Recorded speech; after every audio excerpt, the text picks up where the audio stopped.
दोस्तों हम बात करेंगे यहाँ पर फ्लेमिंग के बाएं हाथ का नियम और दाएं हाथ का नियम। सबसे ज्यादा जो बच्चों को कंफ्यूज करता है वो यही दो नियम होते हैं कि हम ये नियम कहाँ पे उपयोग करेंगे। क्या हम ये बाएं हाथ का नियम कहाँ लगाएं और दाएं हाथ का नियम कहाँ लगाएं।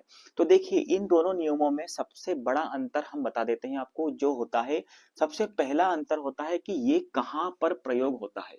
ठीक है, कि बाएं फ्लेमिंग का जो बाएं हाथ का नियम है वो किस में प्रयोग होता है। तो मैं आपको बता दूं कि ये होता है मोटर में प्रयोग।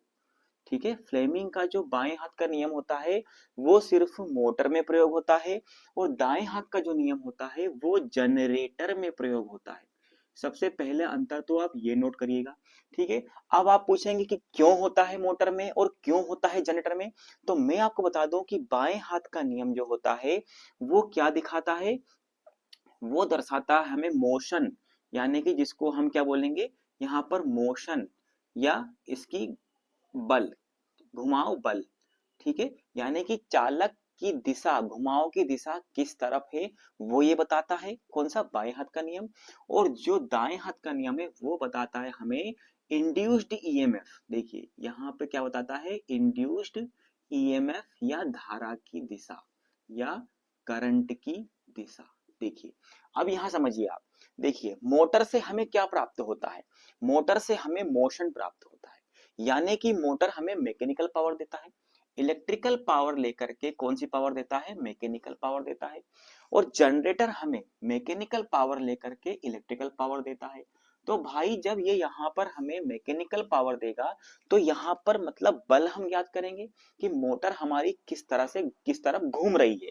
तो इसलिए यहाँ पर मोटर, क्योंकि मोटर क्या होती है, मोशन देती है हमें, इलेक्ट्रिकल पावर लेके क्या देती है, घुमाव बल देती है। इसलिए बाएं हाथ का नियम जो होता है वो मोशन ज्ञात करने के लिए होता है। दाएं हाथ का नियम देखिए, मोटर जो होती है, ठीक है, जो मोटर होती है वो मैकेनिकल पावर देके ईएमएफ जनरेट करती है। क्या जनरेट करती है जनरेटर, ईएमएफ या करंट पैदा करती है। इसीलिए जो दाएं हाथ का नियम होता है वो ईएमएफ या करंट की दिशा ज्ञात करने के लिए उपयोग किया जाता है। ठीक है, दूसरा अंतर ये हो गया।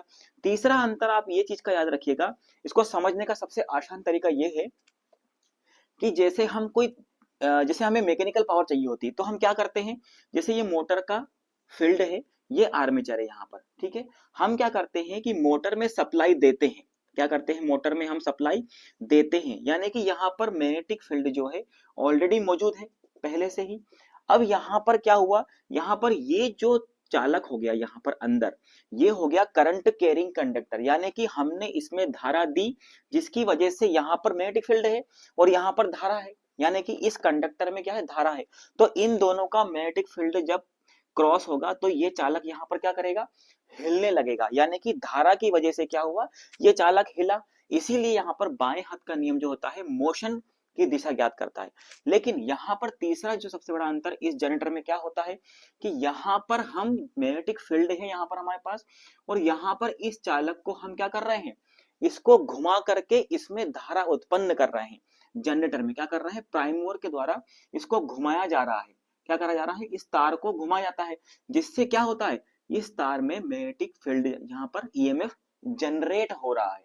ठीक है, मैकेनिकल पावर देकर के हम इसको घुमा के जनरेट कर रहे हैं, तो यहाँ पर हमें ईएमएफ प्राप्त हो रहा है।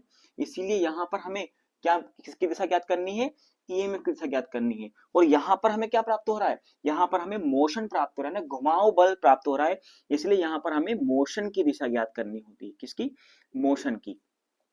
तो यहाँ पे आपको बिल्कुल कंफ्यूज नहीं होना है। देखिए जो दाएं हाथ का और बाएं हाथ का नियम होता है इसमें दो चीज हमेशा कॉमन होती है।